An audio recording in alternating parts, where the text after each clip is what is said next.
Ce soir, ingérence étrangère, Pierre Poilievre veut proposer des noms pour mener une commission d'enquête, mais exige des garanties. Nos politologues en résidence analysent les sujets politiques de la semaine. Après des années de promesses, la réforme de la loi sur les langues officielles devient réalité, mais le travail n'est pas terminé. La ministre des Langues officielles, Ginette Petitpas-Taylor, est avec nous. Et la Cour suprême du Canada maintient l'entente sur les tiers pays sûrs avec les États-Unis. Quelles conséquences pour les migrants? On fait le point avec France-Isabelle Langlois, directrice générale d'Amnesty International Canada. Bonsoir, Mesdames et Messieurs. Ici Catherine Lafrance en remplacement d'Esther Bégin. Le dossier de l'ingérence étrangère continue de faire des remous juste avant la pause estivale. Après le Bloc québécois récemment, c'est maintenant au tour des conservateurs de proposer une liste de noms pour une éventuelle commission d'enquête. Mais Pierre Poilievre dit « Je vous donnerai cette liste uniquement si vous vous engagez à mettre sur pied une enquête publique. » Il nous faut rétablir la confiance dans notre démocratie après que ça a été bouleversé par l'ingérence de Pékin. C'est la raison pour laquelle j'ai déjà parlé aux autres chefs de l'opposition et à une ministre dans le gouvernement du premier ministre par rapport à une enquête publique. Le Parti conservateur est prêt à partager les noms non partisans qui seraient acceptables à tous les membres du Parlement l'instant que le premier ministre annonce une enquête publique. Va-t-il le faire maintenant? Le très honorable Premier ministre. Monsieur le Président, comme on le dit depuis le début, l'ingérence étrangère ne devrait pas être un enjeu partisan. C'est pourquoi, dans les jours qui viennent, le ministre des Affaires intergouvernementales va continuer de consulter des experts, des juristes et les partis d'opposition afin de définir les prochaines étapes à suivre et la personne la mieux placée pour mener ces travaux. D'ici là, nous allons poursuivre nos efforts pour combattre l'ingérence étrangère au sein de notre démocratie, comme nous le faisons depuis que nous sommes entrés en fonction. Nous espérons que les partis d'opposition traiteront de cet enjeu avec tout le sérieux qu'il mérite et auquel les Canadiens s'attendent. Alors, j'en discute avec nos politologues en résidence, Geneviève Tellier et Daniel Bélan. Bonsoir à vous deux. Bonsoir. Bonsoir. Alors, Pierre Poilievre refuse de dévoiler sa fameuse liste s'il n'obtient pas de confirmation qu'il y aura une enquête. Geneviève, on peut se demander à quoi joue M. Poilievre? Je pense qu'on est dans la continuité. Alors, on a beaucoup reproché qu'on était partisans dans ce dossier-là de l'ingérence étrangère. Et ça pourrait se conclure justement avec la nomination d'une ou des personnes irréprochables, indépendantes, qui pourraient faire leur travail. Et donc, on sent qu'on a un peu moins d'emprise sur le gouvernement. Alors, je pense que c'est la dernière carte que M. Poilievre veut jouer. Ce qui est différent un peu du Bloc québécois. Le Bloc québécois a déjà soumis des noms. Ils ont été publics, on les connaît. Et donc, j'imagine que c'est pour faire durer le suspense, mettre de la pression aussi sur le gouvernement pour que ça se décide cette semaine, alors qu'il y a peut-être qu'il n'y a pas d'obligation de le faire. Donc, je vous dirais encore un peu de politicaillerie, là, comme on aime bien dire, là, de la part des conservateurs. De chantage émotif un petit peu. Alors, Daniel, justement, est-ce que les libéraux vont sentir cette pression-là? Est-ce qu'ils vont devoir lancer une enquête publique rapidement? Je pense que oui, parce que ce qui s'est passé avec David Johnston, ça a été une catastrophe sur le plan, en tout cas, des relations publiques.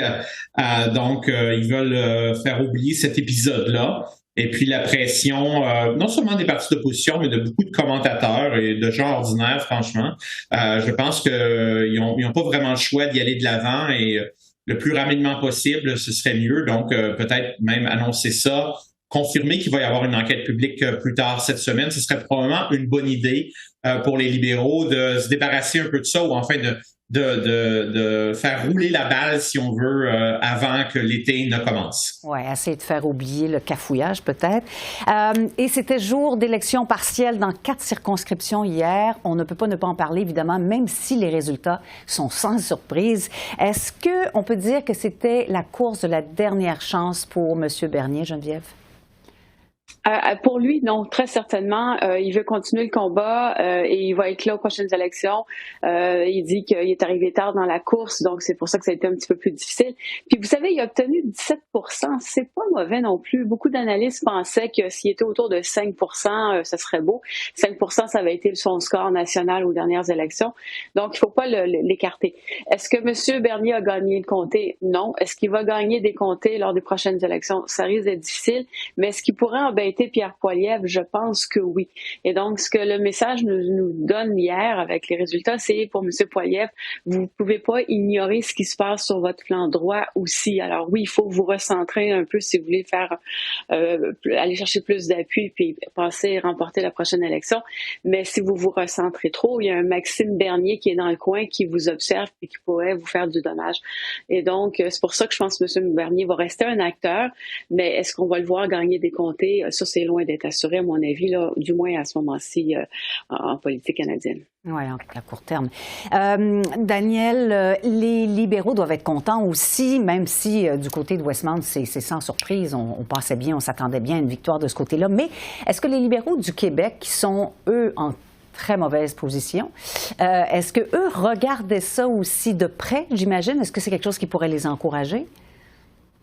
On vous parlait des libéraux du Parti libéral du Québec ou les libéraux fédéraux?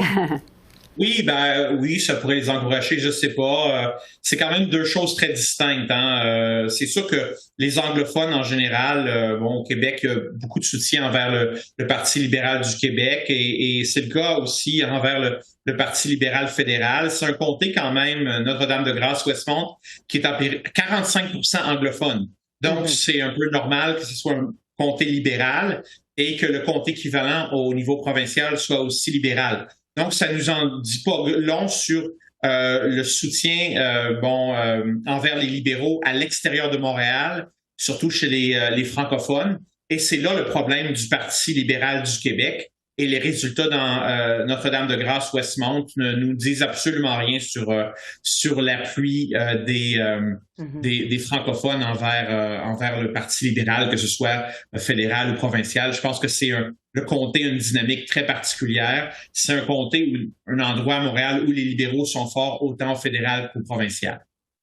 Un autre dossier important dont il faut absolument parler, c'est la loi C-18 qui vise à forcer les géants du Web à indemniser les médias d'information pour le fameux partage des contenus.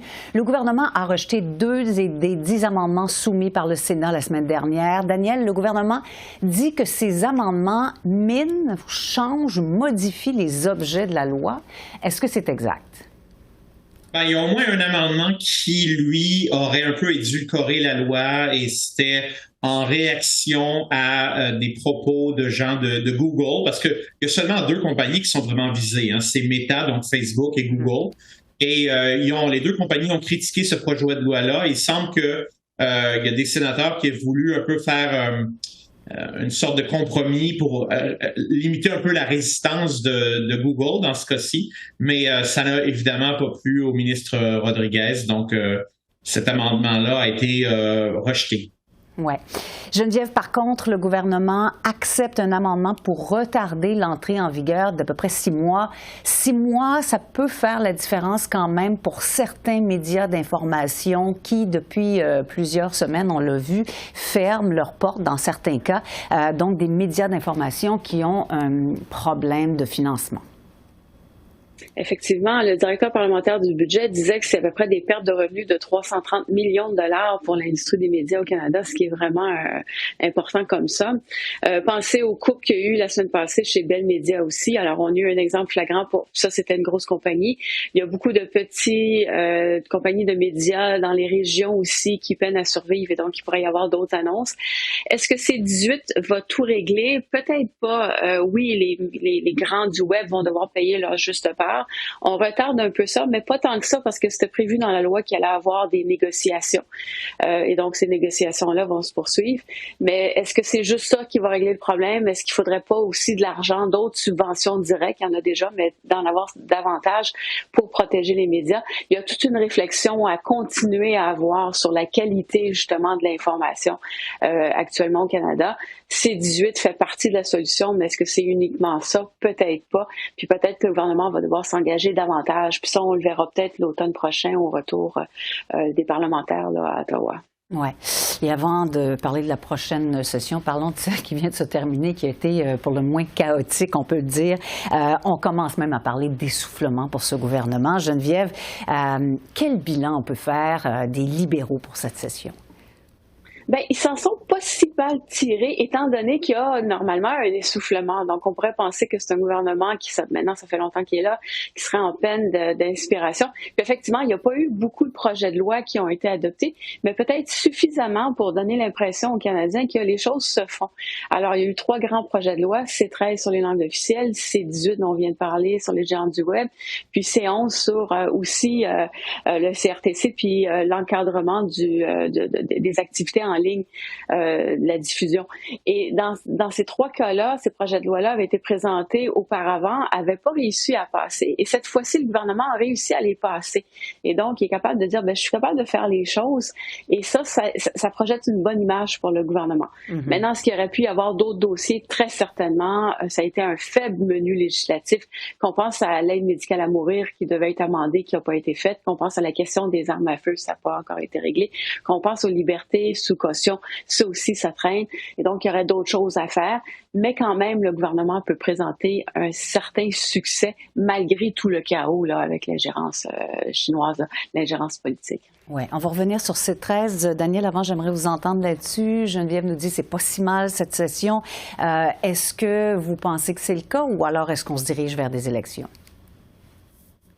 Je pense qu'à court terme, on se dirige vers un remaniement ministériel et je pense qu'il y aurait des gens comme Marco Medicino, de certains ministres qui méritent peut-être de perdre leur poste ou d'être déplacés dans un jeu de chaises musicales. Peut-être qu'on pourrait avoir aussi de nouveaux visages au cabinet, donc au Conseil des ministres. On a des gens qui ont été élus hier. Ben Carr, le fils de Jim Carr dans Winnipeg South Center, et puis aussi Anna Gainey dans Notre-Dame-de-Grâce et Westmount. Ce sont des gens très, très compétents. Et il y a d'autres gens aussi, des députés d'arrière-ban, qui aimeraient bien devenir ministres. Alors peut-être que ce serait bien de brasser un peu les cartes et d'apporter un peu de changement pour ce qui est du cabinet. Pour ce qui est des élections générales, écoutez, ça va dépendre des sondages. Et en ce moment, c'est pas tellement favorable pour les libéraux, donc je vois pas comment ils pourraient essayer par exemple, Justin Trudeau d'aller voir la gouverneure générale et de lui demander de dissoudre le Parlement. Je pense que ça serait pas le bon moment pour lui de faire ça. Quant au parti d'opposition, je sais pas pourquoi le NPD ferait tomber le gouvernement à ce moment-ci, parce qu'encore là, les sondages sont pas si favorables pour eux. Bon, alors peut-être pas à court terme dans ce cas-ci. Geneviève Tellier, Daniel Bélan, merci d'avoir analysé l'actualité politique pour nous. Merci. Bonne soirée. C'est maintenant officiel, les libéraux livrent la marchandise finalement et la réforme de la loi sur les langues officielles a reçu la sanction royale. Pour en discuter, je retrouve la ministre des Langues officielles, Ginette Petitpas-Taylor. Bonsoir, Madame la ministre. Bonsoir, Catherine. Merci pour l'invitation d'être avec vous. Merci de venir nous parler de ce sujet important aujourd'hui. Vous l'aviez promis depuis 2 campagnes électorales, cette réforme-là. Alors, c'est fait, mais il faut préciser quand même que les décrets et les règlements de cette nouvelle loi ne seront connus que dans 2 ans à peu près. Alors, pourquoi seulement dans 2 ans? Premièrement, je pense qu'aujourd'hui, on doit vraiment célébrer ce moment historique qu'on fait une mise à jour. Ça fait des décennies qu'on n'a pas fait une modernisation de la loi sur les langues officielles. Et puis, comme vous l'avez très bien dit, nous avons livré la marchandise, puis nous avons reçu la sanction royale d'une loi qui va réellement faire une différence pour nos communautés langues officielles en situation minoritaire. Une grosse partie de la loi comme telle entre en vigueur immédiatement. Mais oui, c'est sûr qu'il nous reste encore un peu de travail à faire pour développer des règlements. Comme toute loi, c'est bien commun qu'on va avoir un développement de règlement qui doit être fait et puis on va commencer à faire ce travail-là sous peu. Oui, bien justement. Alors, c'est quoi votre agenda à partir de maintenant pour les 2 prochaines années? Parce que vous avez quand même du pain sur la planche, là. Absolument, on va continuer à faire le travail. C'était une promesse électorale que nous avons faite. Nous avons travaillé sur ce régime linguistique, ça fait quand même 6 ans. Ça avait commencé avec la ministre Joly, avec le document de réforme, aussi le plan d'action qui a été livré il y a seulement quelques semaines maintenant, le mois d'avril. Et puis là, aujourd'hui, maintenant, finalement, la loi sur les langues officielles. La prochaine étape va être de commencer à rédiger les règlements. Il nous reste un peu de travail à faire pour toute la question de décrire c'est quoi les régions à forte présence francophone, pour toute la question des entreprises privées de compétences fédérales. De notre nouveau régime, on veut s'assurer que les employés vont avoir le droit de travailler en français ainsi que de se faire servir en français au Québec, mais aussi dans les régions à forte présence francophone. Ça fait qu'on doit définir c'est quoi ce pourcentage-là. Mm-hmm. L'autre chose aussi qu'on doit faire, c'est du travail pour toute la question des sanctions administratives pécuniaires pour vraiment établir ce régime-là. Fait que oui, il nous reste encore du travail à faire, mais comme je l'ai bien dit, une grosse partie de la loi des langues officielles s'applique et est en vigueur aujourd'hui.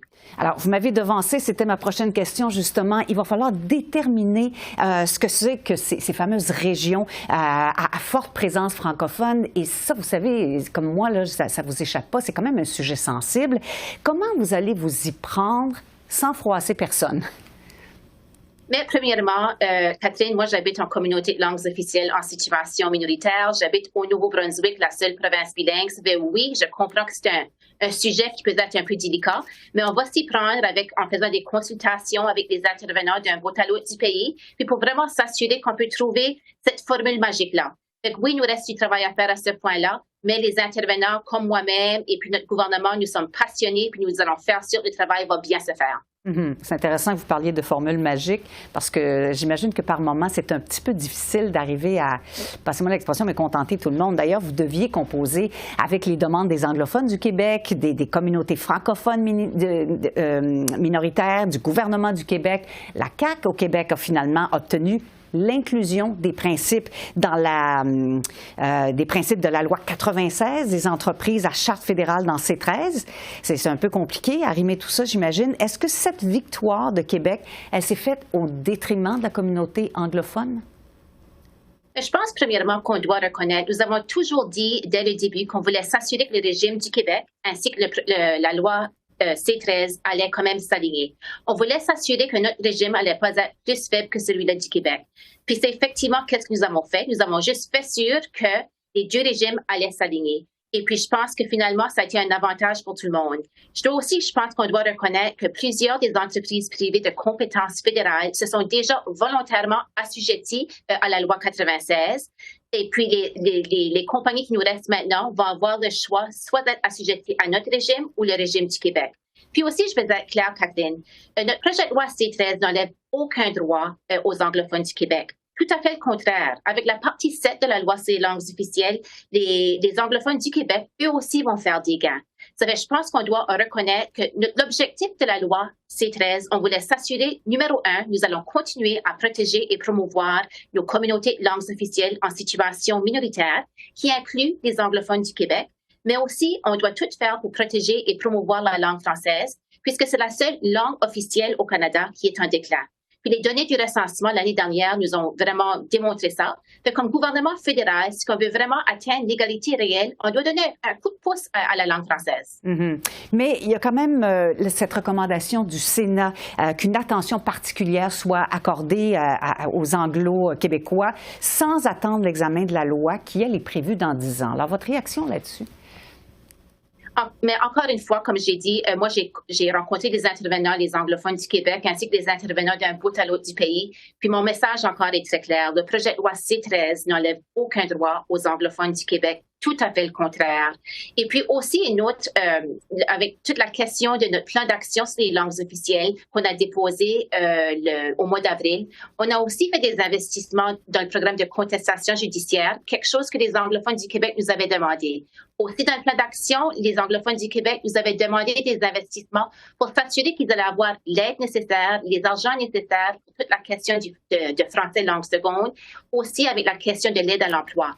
Ça fait qu'avec notre plan d'action, nous avons aussi rencontré ces demandes. Oui, mais quand même, dans tout le processus, il y a eu un petit peu de dissension au sein du caucus. D'ailleurs, il y a le député montréalais Anthony Housefather qui a voté contre. Est-ce que vous avez l'impression que ça va laisser une certaine cicatrice, ça, dans le parti ou dans le caucus? Écoute, je pense que quand on parle de questions de langues officielles, Catherine, c'est toujours un sujet qui est très cru, c'est profond, ça vient vraiment nous chercher. Et puis, le député en question a fait son travail, il représente sa communauté du Québec comme tel. Nous allons continuer à travailler ensemble. Je pense qu'on doit quand même reconnaître que toutes les partis d'opposition ont voté pour appuyer le projet de loi C13. Et puis pour moi, j'étais bien content qu'on a vu cette unanimité pour l'adoption du projet de loi. Nous allons continuer à travailler avec les communautés anglophones du Québec, comme que je vais travailler avec les communautés en situation minoritaire partout au pays, puisqu'encore une fois, la loi sur les langues officielles, c'est une loi qui est très importante pour toutes les communautés, puis ça inclut la communauté anglophone du Québec.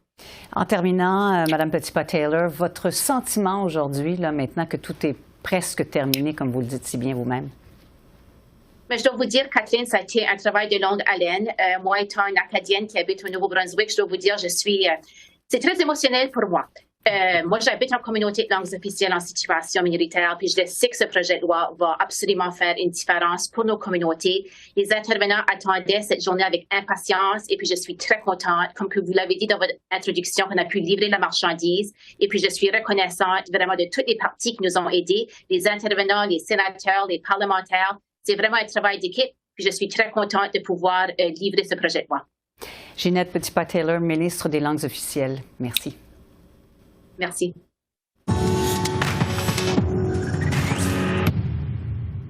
On revient maintenant sur cette décision de la Cour suprême du Canada qui maintient la constitutionnalité de l'entente sur les tiers pays sûrs avec les États-Unis. L'entente, vous le savez, prévoit que, sauf exception, les demandeurs d'asile aux frontières terrestres demandent asile dans le premier pays où ils arrivent. Cet accord a été modernisé en mars à la suite de négociations entre Ottawa et Washington. Alors, pour faire le point sur l'impact de cette décision sur le traitement des demandeurs d'asile, je retrouve France-Isabelle Langlois, directrice générale d'Amnesty International pour le Canada. Bonsoir, Madame Langlois. Bonsoir. Alors, les juges ont rejeté les arguments de groupes de demandeurs d'asile et d'organismes qui leur viennent en aide. Vous invoquiez l'article 7 qui garantit le droit à la vie, à la liberté et à la sécurité. Alors, qu'est-ce que ça va avoir comme impact, comme conséquence sur les demandeurs d'asile? Bien, les impacts, ils sont connus, ils sont déjà là. Donc, depuis 2004 que cette entente existe entre les deux pays, entre les États-Unis et le Canada, et depuis 2017, donc, on contestait devant les tribunaux cette entente. La Cour fédérale nous a donné raison. La Cour suprême vient de statuer, vient de renverser le jugement. Ce que l'entente fait, c'est que c'est une fermeture de frontières, en fait. Donc, si les personnes arrivent par voie terrestre à un poste frontalier régulier, elles sont retournées vers les États-Unis. Les États-Unis étant, selon cette entente, considérés comme un pays sûr. Donc, c'est ce qu'on conteste. Donc, il y avait une brèche dans l'accord parce que l'accord ne faisait référence qu'aux postes frontières réguliers. Et donc, ça laissait tout le reste de la frontière. Oui, le fameux chemin Roxham, par exemple. Et donc, est apparu le fameux chemin Roxham. Pourquoi le chemin Roxham? Parce que il y a plusieurs décennies, je crois que dans les années 50, il y avait là un poste frontière. Donc, il y a une route qui traversait les États-Unis et le Canada. Donc, ça devenait un pis-aller, un point de passage irrégulier, mais plus sûr que de passer à travers les rivières, les forêts, etc. Mais là, vous nous dites, Madame Langlois, que ça a un impact déjà. Alors, quel est cet impact sur le terrain, quotidiennement peut-être, là, pour les migrants? Bien, c'est que ça rend l'asile difficile, c'est qu'on bloque l'asile. Donc déjà, d'avoir à passer par le chemin Roxham, c'était déjà un impact de l'entente sur les tiers pays sûrs. En bloquant l'accès au chemin Roxham, qui était un moindre mal, qui était relativement sûr, ça fait en sorte que les personnes migrantes, les réseaux aussi de passeurs se réorganisent, vont se réorganiser et les personnes vont devoir passer par des chemins beaucoup moins sûrs. Donc, on sait à l'heure actuelle qu'il y a autant de demandes d'asile. D'une part, les demandes d'asile des personnes qui arrivent dans les aéroports du Canada augmentent et d'autre part, on assiste à une hausse des demandes d'asile de personnes dans les villes. Donc, par exemple, à Montréal, on fait une demande d'asile. À Toronto, on fait une demande d'asile. Mais il faut bien que ces personnes-là soient passées par quelque part. Donc, par où elles sont passées? On ne le sait pas, mais elles sont passées par quelque part. Mais il y a peut-être une brèche, là, parce qu'il y a une partie de la contestation qui est renvoyée devant la Cour fédérale. C'est celle sur l'article 15. Alors, expliquez-nous donc, en termes pas trop techniques, si possible, parce que c'est compliqué ce type de loi, de quoi il s'agit exactement? L'article 15, c'est de la Constitution, donc on invoque la Constitution canadienne, la Charte. C'est l'article qui concerne l'égalité entre les genres, entre les femmes et les hommes, qui est élargi à l'ensemble des genres, selon les orientations ou le genre auquel on s'identifie maintenant. il est reconnu maintenant en droit international, et le Canada le reconnaît, que des femmes, par exemple, peuvent être victimes de violences, de discrimination en raison de leur sexe, en raison du fait qu'elles sont femmes, et donc c'est un motif valable pour demander l'asile. Les États-Unis ne reconnaissent pas ce motif comme étant un motif valable pour demander l'asile. Donc, en retournant une femme ou une personne homosexuelle ou une personne transgenre aux États-Unis, à partir du moment où on ne reconnaît pas les violences que ces personnes-là font basées sur le sexe ou l'orientation ou le genre, on les expose à ce qu'elles soient retournées dans leur pays et qu'elles continuent à subir les violences qu'elle subissait au départ. Tandis que si cette personne-là arrive au Canada et qu'elle fait une demande d'asile basée sur une discrimination de genre, donc on invoque l'article 15 sur l'égalité entre les sexes, sa demande, elle est recevable ici au Canada. Bon, alors, et donc, c'est l'article sur lequel la Cour fédérale ne s'est pas prononcée. Et là, la Cour suprême dit à la Cour fédérale, bien, faites vos devoirs, prononcez-vous maintenant sur cet article-là. Bon, alors là, il y a peut-être de l'espoir de ce côté-là. Et l'un de vos arguments, puisque vous parlez des États-Unis, c'est que les États-Unis ne peuvent plus être considérés comme un pays sûr. Alors, pourquoi, selon vous? Parce que, d'une part, ils pratiquent toujours le refoulement. Donc ça, c'est une condition importante du droit à l'asile. Quand on met en œuvre le droit à l'asile, c'est qu'il faut pas refouler les personnes vers un pays où elles sont susceptibles d'être victimes de discrimination, emprisonnées, torturées, menacées. Et donc, il ne s'agit pas de déterminer si cette personne-là précisément fait face à ce type de violence ou de menace, mais si ce type de violence et de menace existe dans le pays où elle serait refoulée. Par exemple, en Afghanistan, par exemple, en Arabie Saoudite, par exemple, en Iran. Or, les États-Unis pratiquent le refoulement. Ils retournent les personnes dans des pays où elles sont susceptibles d'être violentées. En terminant, Mme Langlois, qu'est-ce que vous répondez au ministre de l'Immigration, M. Fraser, qui dit que tout ça, finalement, c'est une question de contrôle des frontières? C'est pas le seul. Il y a plusieurs pays qui avancent cet argument-là, évidemment.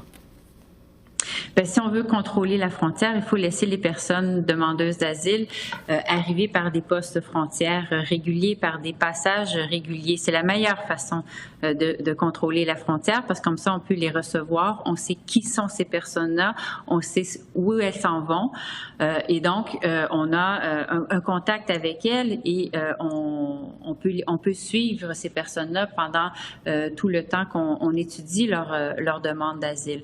Alors que si on ne fait pas ça, comme je le disais au début, les personnes vont chercher d'autres chemins. Elles sont prêtes à tout. Quand on est rendu là, on est prêt à tout.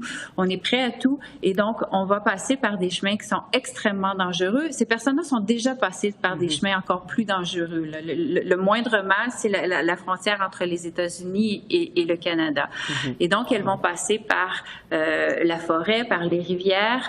On ne saura pas qui est entré sur le territoire, où elles sont, comment elles vont, etc. Donc, et c'était d'ailleurs une des mesures qui était réclamée. Et on avait une écoute pendant la pandémie. On réclamait la régularisation des personnes migrantes sur l'ensemble des territoires, justement pour des questions de sécurité publique. Merci beaucoup, Mme Langlois. Merci. Alors voilà, c'est comme ça qu'on a vu l'essentiel de l'actualité de ce mardi 20 juin sur la colline parlementaire à Ottawa. Ici Catherine Lafrance qui vous remercie d'être à l'antenne de CEPAC, la chaîne d'affaires publiques par câble. Bonne fin de soirée et à bientôt.